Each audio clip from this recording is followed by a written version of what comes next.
Hey,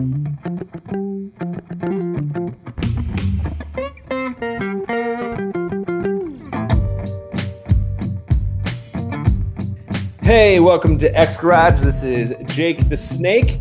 If you're just dropping in, we're going to be diving into the world of worldviews using the Christian worldview. If you're here, go ahead and give us a like, leave a comment, leave a review, and go ahead and share that video. So we're going to be talking more about the Baha'i faith today, which we have been finding very interesting. Yes. And so today we're talking about theology proper, anthropology, and hopefully a little bit of hamartiology as well. So that is the person of God, how they see humanity, and maybe our fallen nature. Well, I guess we'll kind of find out. Yeah. So Heath, have you found anything about theology proper that we should know about? Ethan's going to be joining us in a little bit, so we'll get his take on things in a moment. What are you finding? Similar to what kind of I was getting their theology proper, that's their view of God, through their views on areas like anthropology, eschatology, end times, through their background and all that. And it seems to me from all the quotes that I'd read in these areas that for them, it does follow more that Islamic tradition of God being almost this unknowable. In fact, they use that language a lot, that God is unknowable, but yet knowable, almost like this dialectic, a contrast, antithetical, like on one side and then yet a positive on the other, where God is unknowable, but he has revealed himself in nature, and to the extent to which he has revealed himself, we can know him, we can recognize him. And so God is both, you could say, immanent and transcendent. In terms of his attributes, I think again they're probably following Islamic thought. God is completely one, right? Completely one. That's my assumption. I didn't get to see that, but they don't speak of God. Yeah, they're not Trinitarian. Yeah. When I was talking with Anthony Rogers about Islamic theology, he mentioned that often Islamic scholars will not even talk about God in terms of attributes. Like we think, God in his simplicity, we don't divide his attributes. So like he is holy, he is righteous, he is loving, or he is love. We can define those kinds of attributes about God, but they are a part of his being. But in Islamic theology, they even hesitate to use those kinds of words to describe the person of God, because that starts to assign plurality to the being of God. Yeah, I think that comes out of, I don't know, I'm not a Muslim, I've not studied in that area whatsoever, which is interesting. Just other areas I've focused on. But from what I gather, and so correct me wrong if viewers, others listening through our podcast channels, is that really the Islamic thought on how to speak to the nature of God came out of the medieval ages and their real big use of Aristotelian language. Aristotle really defined, really brought things back to the basically the perfect being this would be simplistic, and there's truths to this. It's not being made of parts and etc. So they're really bound by this Aristotelian thought. And I think, again, to an extent, a lot of it does make sense, but according to finite human logic, if we put God in a little bit of a box, I think that's great. But I think, again, they're trying to say God is unknowable, yet they know him enough not to have a hard time speaking to his attributes. I don't know. It just seems, anyway, I'm just going on a funny trail, but... and we're kind of pulling from as much information as we know about their source material in a way to make claims about what the Baha'i faith would say about God. Because at least from what I'm thinking, I'm not seeing a lot of definitive God is this or God is like this, other than that they would say God is one. There's one God. Yeah, let me see if I can find here.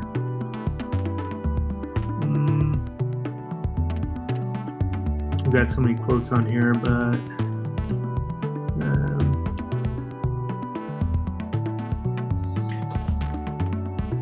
anyway, so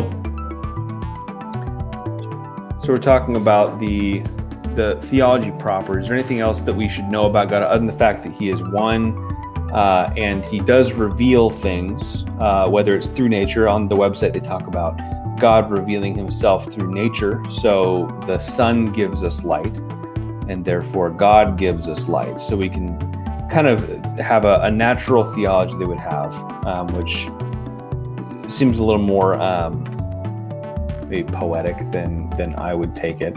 Yeah, they're very big on God's revealing of himself through creation, which is absolutely strange to me that they have this view that really the way of salvation, temporal salvation, is recognizing God in and all through things. Apparently, according to them, I didn't see a quote from them, but I would assume that God created.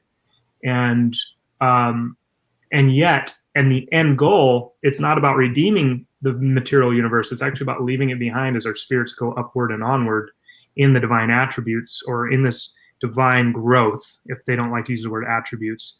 They do use different attributes when they describe God. They'll call him the love of God. They'll say things like faithfulness.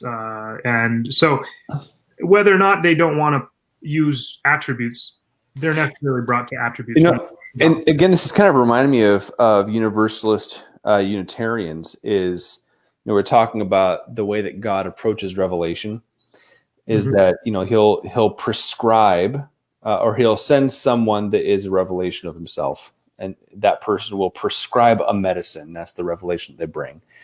But the way they talked about this seemed very much like open theism, and that God doesn't necessarily know what the future will be. He's not omniscient in that sense, but he's reactionary to the events that are happening around him. I haven't seen that said explicitly. I think they would claim his omniscience, but the way that they talk about it makes it seem more like an open theism. Yeah, I think one of the main terms they'll probably use to describe God, and this is off the research on their website, is infinite, the infinite one.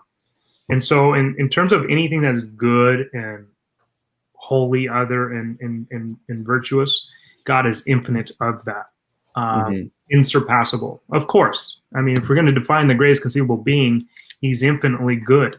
He's infinitely perfect. He's proper in all his conduct, if you will. He's a being but that's the thing. We as Christians can say that God is personal. That this view really is, you see in their theology, that God is not personal, and such that he condescends and redeems us through the cross, and washes our feet in the person of Christ. But yeah, it's this otherness is completely a part of their thought on deity.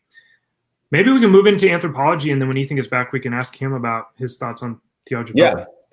So what is the state of the human Heath with regard to this religion? What do you find out?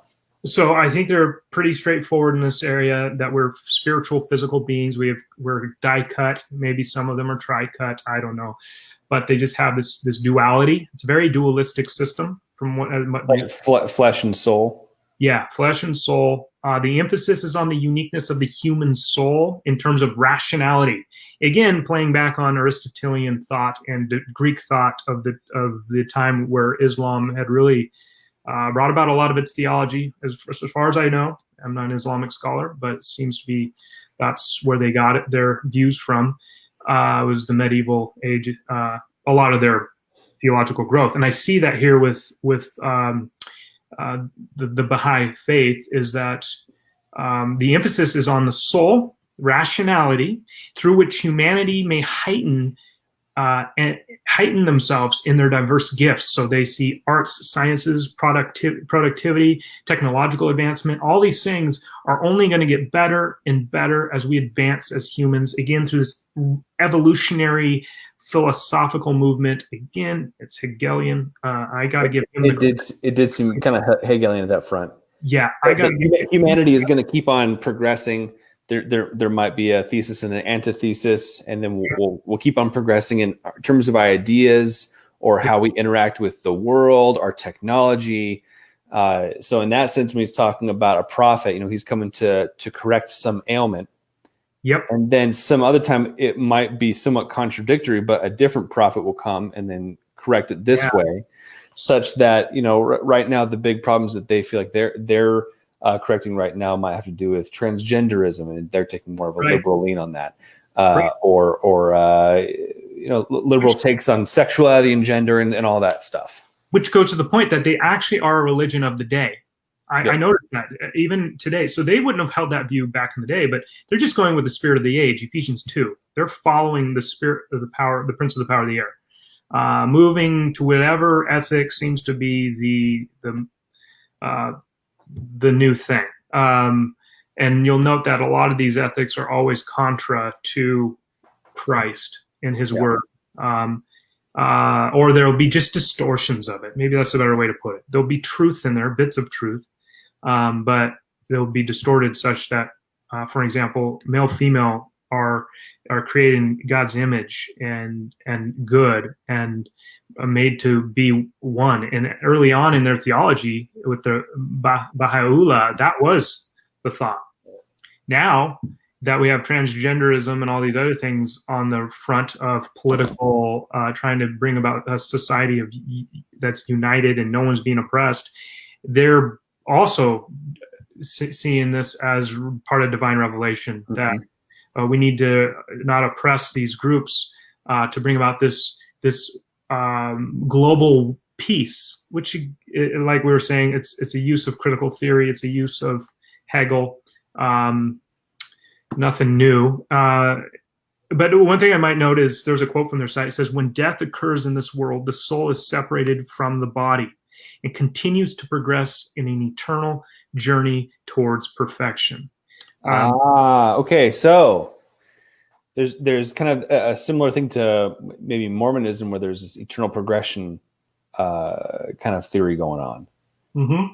So that even when you get into the eternal state, you're still a learning, growing kind of human being, but which I don't in itself have an issue with. Like, it's fine that we're growing, but like in the sense that maybe you're growing in perfection seems to be a,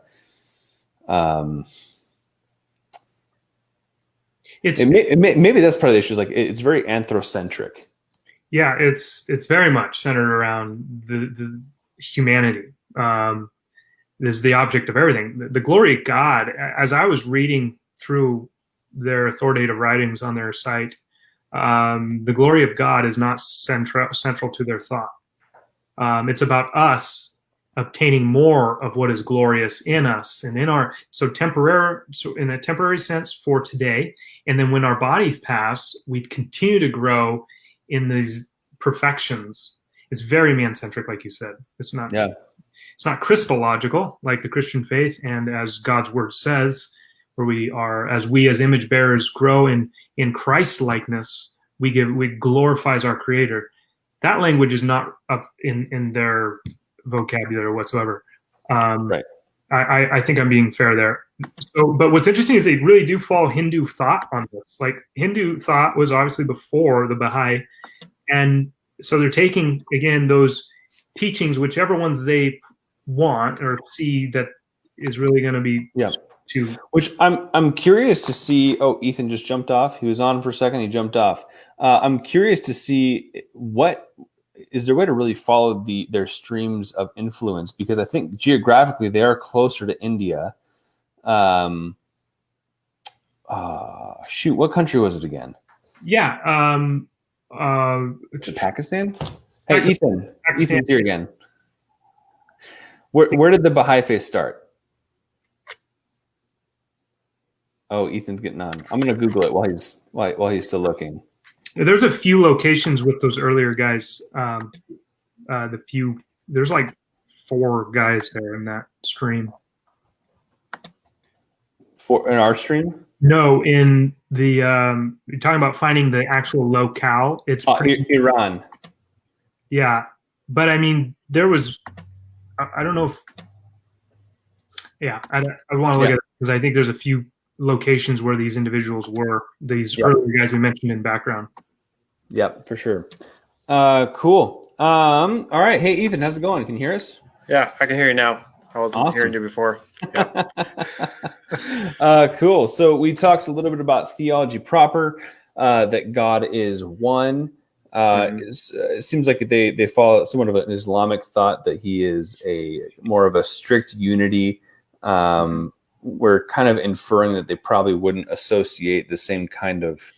Maybe they would. I hope if a Baha'i hears, they would correct us. But I'm guessing if they're being consistent, they wouldn't associate things like God being loving or God being eternal, because that's associating partners in a sense. If they're being maybe Islamic and philosophical about it, but I don't know that to be a fact. Well, I think they do use I do have a quote. It actually says God's love. Okay. So they do, but the thing is, it's not like God meeting with us in his love, but us recognizing the love of God through the order of creation, our own relationships as we love one another, these types of things. We are recognizing God's being, virtue, perfections, whatever terms they use. Again, they have to fall back and say attributes. If they're trying not to, they have to, because they end up saying things like faithfulness, love, bringing even justice, which is, in God, if God is simple, these are just ways in which finite creatures use particular categories to explain the fullness of who God is, which isn't divided. There shouldn't be an issue for any theologian to do that, but that just shows I think the inconsistencies of the Islamic faith. I'll stop. I don't study Islam. We'll get to Islam later. Right? Yeah. I would say if they do have a struggle with talking about his attributes and his simplicity, there's no problem with that. Yep. Cool. I just found my chart. It was right in front of me. Now I have a lot more time to talk about this. So, Ethan, anything to add to his nature that you picked up when reading their holy writings, sacred? Well, as far as like the nature of God, yeah. Not really. Like they don't. That was the unique thing about the holy writings, is that it didn't address God as much as it just sort of laid out precepts to follow. It was more like poetry with a little bit of proverbial, like proverb sort of feel to it, like their writing, and so they didn't really mention God an awful lot. Besides that, like, this is what will please God, or this reflects who God is. The idea of cleanliness. They're very, very much into cleanliness, like to the point where like they're like, don't plunge your hand into food. Don't eat with your hands. If there is a spot of anything on your clothes, that is a no. Things like that. So a lot of times I feel like that was like the reflection of God. Faithfulness and patience was a big thing, especially during their whole. They have this big thing about marriage, about how marriage works, and a lot of that was like, and this reflects the will of Baha'u'llah, who is of course their manifestation of the revelation of God. And so as far as like that's sort of their idea of God that I got from them. This sort of syncretistic, over mind, loving, faithful person. Awesome. I am really curious to get a little bit more into the hamartiology. So let's spend a little time there. Yeah. I want to know, what do they think about sin? What do they think about the human state in relation with God, and why things are the way they are? So what I'll do is give a brief overview, and I want to hear Ethan on this. And Ethan, we finished anthropology, just talking about how they see us as spiritual, physical beings, but ultimately spiritual, the rational soul is the emphasis, and that ultimately the rational soul will leave the body and continue toward perfections. Yeah. But with hamartiology, what I noted with, again, from their site, anyone could go on there. They're actually, what's wonderful about this group is they post a lot of their, if not all their authoritative writings on their site, find it in their library. So it's not hidden away like some of the cultic. Yes. Yeah. They're not hidden, which is great. So we thank our Baha'i friends for that, or neighbors, image bearers. but here's a quote: "We are able to reflect divine attributes." Oh, there we go. To the extent that we cleanse the mirrors of our hearts and minds through prayer, the study and application of the sacred scriptures, the acquisition of knowledge. That one's huge. Actually, all this is now I'm hearing Ethan. Efforts to improve our conduct and to overcome tests and difficulties and service to humanity. So really, this metaphor of mirrors and cleansing, as I was reading further in that piece, this piece was called, let's see, I'm going to pull it up. I did. That doesn't help me. Oh, What Baha'is Believe, the Human Soul. Yeah, this idea of mirrors, this cleansing of the heart, is actually not like we would think of in terms of disobedience to God, but rather this ignorance and this lack of knowledge and this lack of the rational soul recognizing God in all of the wonders of life, seeing God's beauty in the stars and His sun, learning from the how the sun reflects light, and what can we learn from that? And that's what cleanses the soul. So the sin is really this idea of, if there's wrong in this world, rape, murder, whatever, it's kind of this needing to brush off our ignorance. There's no real need for atonement. There is no, that I saw. And ultimately, if you don't work hard enough to cleanse your soul through prayer and through these things that are actually going to grow you in the knowledge of the divine attributes, you're going to be on a lesser playing field than anyone else when you come out of the body. And that I thought was fascinating. It's very works-based in that sense, their view of this cleansing. Yeah, no, and it's interesting. Some of the language that you'll see, really interesting. If you want to just totally indoctrinate yourself with this belief, they've got Baha'i Teachings is like a YouTube channel, and kept on running across. And man, they can wash your brain nicely with all that stuff. But the language they use for living out their faith is in a way like how to become, I think a couple of the titles reflected this idea of how to become a philanthropic like machine. So it's basically like, how can you become like this person who just is out there just helping everybody, just loving on everybody. And so sort of reflecting that idea of working out your faith. But at the same time, there is an exclusivity to their faith, almost a Gnostic thinking to their faith that I really caught up by reading their book, the Katiba. I'm probably saying it wrong. I should look up the specific name of it.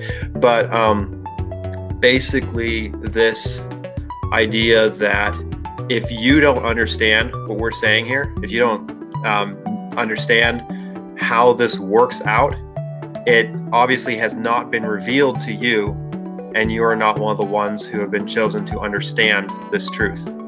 And they, I think it was in their, it's sort of like a commentary on their main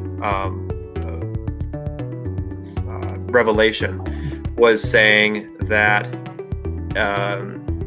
Christians are going to be the ones, Christians are some of the people that are going to be the most fervent against their belief system and tearing down their belief system. And so, yeah, and anyways, all that to say, the idea of sin for them was interesting, because they actually did use the words transgress a few times in their writing, but it was very much in line with not believing what they believe is transgression. Of forgetting to pray could be a transgression. Not adhering to their cleanliness standards would be a sin. So it's, and like basically, if you're not following their for precepts. Also, marriage is an interesting one.